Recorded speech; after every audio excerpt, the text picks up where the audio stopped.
Good morning, good afternoon, good evening. My name is Kat and welcome back to my booktube channel. Today we are going to be talking about one of my favorite things in the entire world, hockey romances. In case you guys didn't know, I am a massive hockey fan, but more so than that, I am a massive hockey romance fan. I'm a huge connoisseur of all things hockey. I've read just a few hockey romances over the past couple years, and I most definitely have a few standout authors. One of those authors being Elle Kennedy, who has written the Off-Campus series and the briar-u series, as well as writing some spin-off series that I have not touched yet. My other fave is, of course, Becca Mack, who you've heard me talk about many times, and she writes the Playing for Keeps series. I've seen so many videos lately about finishing series that people have started, and I love the idea of that, but there are so many series that I'm in the middle of that I just can't even commit to making a video about it yet. So for now, I thought what better way to celebrate the start of hockey season, which is October 8th, than to finish up the hockey series that I'm in the middle of. So currently I'm in the middle of the briar-u series by Elle Kennedy, and the books that I need to finish right now are The Play and The Dare.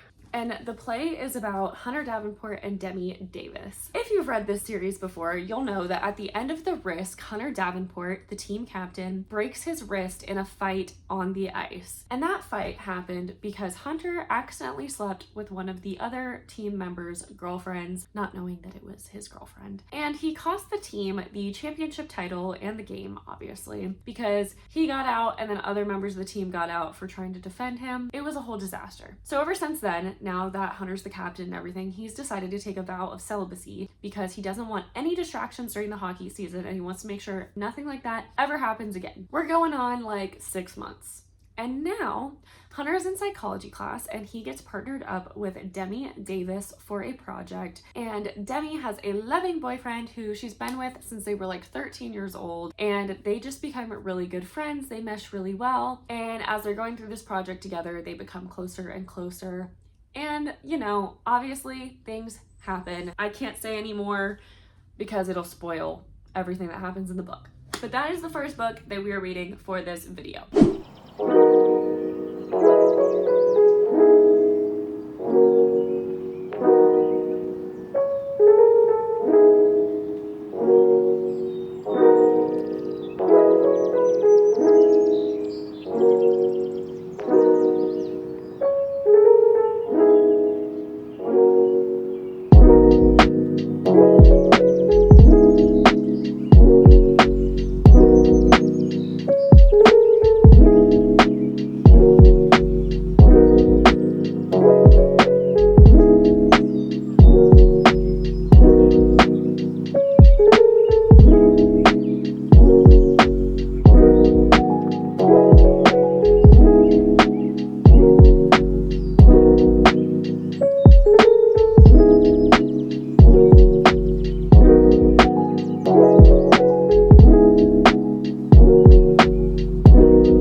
Nights ago I finished The Play, and let's talk about my feelings. So The Play was definitely like a 3-star for me. It was my least favorite book in the Elle Kennedy hockey universe thus far, and it just felt shallow to me. And there's a couple reasons that I felt that way. So first of all, the characters from briar-u do not hold the same place in my heart that the characters from the Off-Campus series does. And that's okay. I still enjoy the briar-u universe. It's just not as good to me. But the way that some of these characters were acting in this book were kind of like... So for example, in The Risk, one of the main characters, Brenna, is dating Jake, and they're in an established relationship. And at the beginning of the play, Hunter goes out dancing, and as we all know, he's celibate, whatever. And Brenna says, like, dance with me. And while he is dancing on her, he starts getting into it, we'll say. And he says, and yup, my cannot distinguish between a girl with a boyfriend and one without.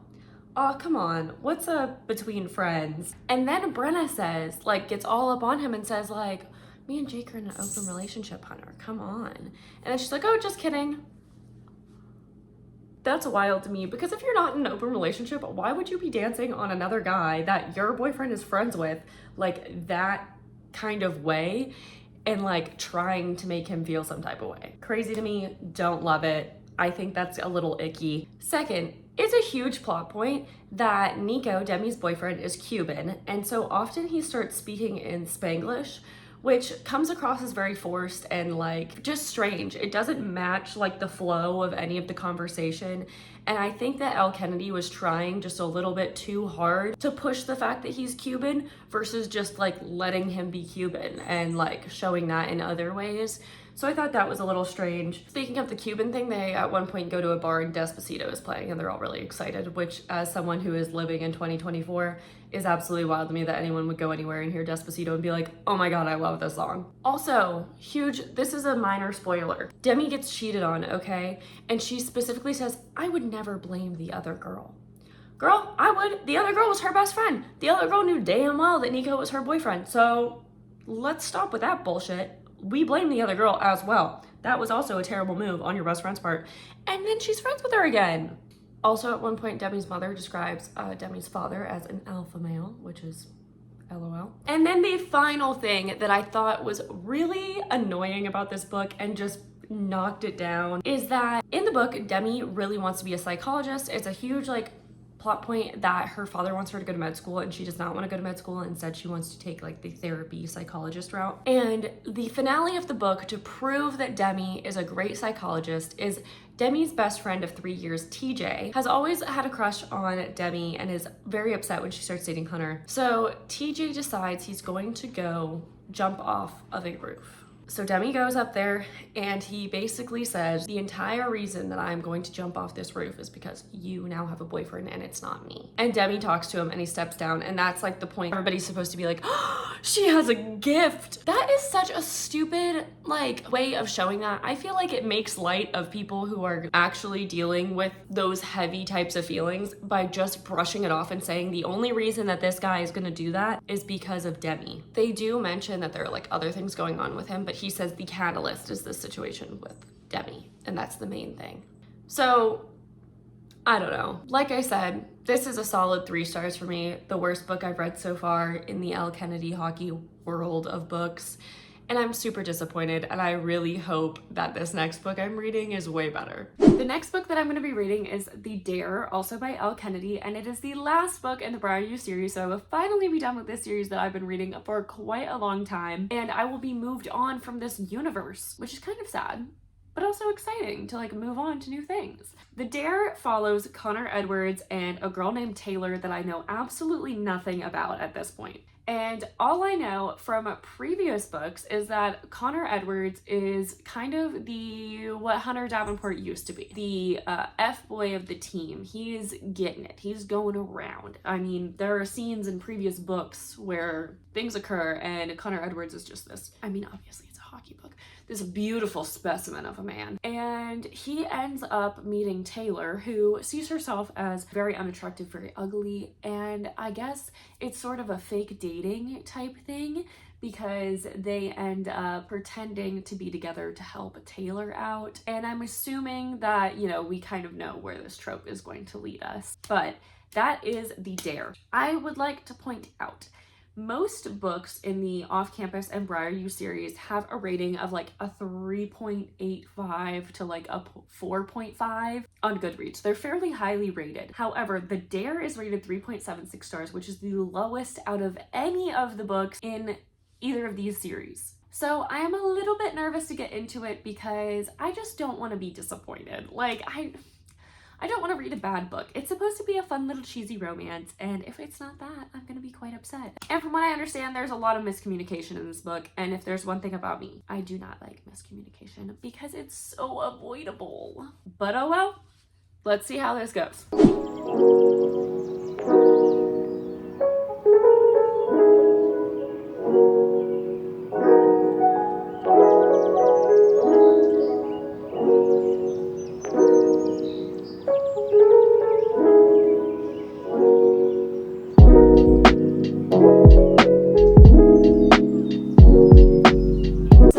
update for everybody. I started reading The Dare and I'm about halfway through and I am loving it. I know I said that it was the lowest rated off-campus / briar-u book, but so far it's so good and I don't understand how it's the lowest rated one. I mean, I'm sure I'm gonna encounter that, but so far I'm very confused. Something I talked about previously was some of my critiques and criticism on Elle Kennedy's way of dealing with diverse characters, or how she explains and shows diversity in her characters. And this is more of a critique of briar-u than it is off-campus, but the briar-u series has pretty much the same female main character for every single one of the books. They're always like bold, brave, confident, super sexy women who are like really comfortable with their bodies and blah, blah, blah.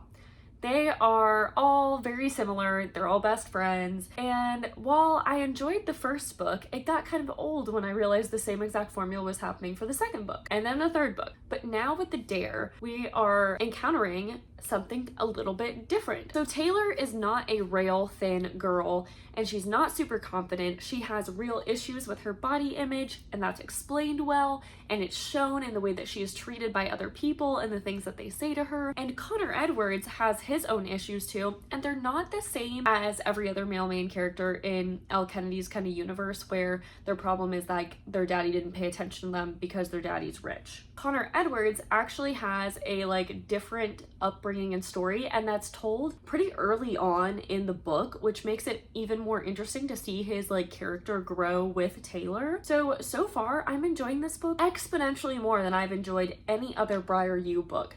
This is giving me like The Deal vibes, which The Deal is everybody's favorite off-campus book and by far the best one. So I'm excited to see how the rest of the book goes, because like I said, I'm halfway through and I'm loving it. I also think that these characters just have my sense of humor instead of some of the more stereotypical bland jokes that are told in the other books, where I'm kind of just like, ugh, this is just making it kind of cringe. The things that are like happening in this book are actually making me kind of like laugh to myself when I'm reading it, which is kind of embarrassing when I'm like in public, but I love it. One thing that is in this book though that I dislike, and I will die on this hill, why do they all call each other babe? All the girls call the girls babe, all the boys call the girls babe, all the girls call the boys babe. Like, everybody calls everybody babe, and it's very weird to me. Or hun.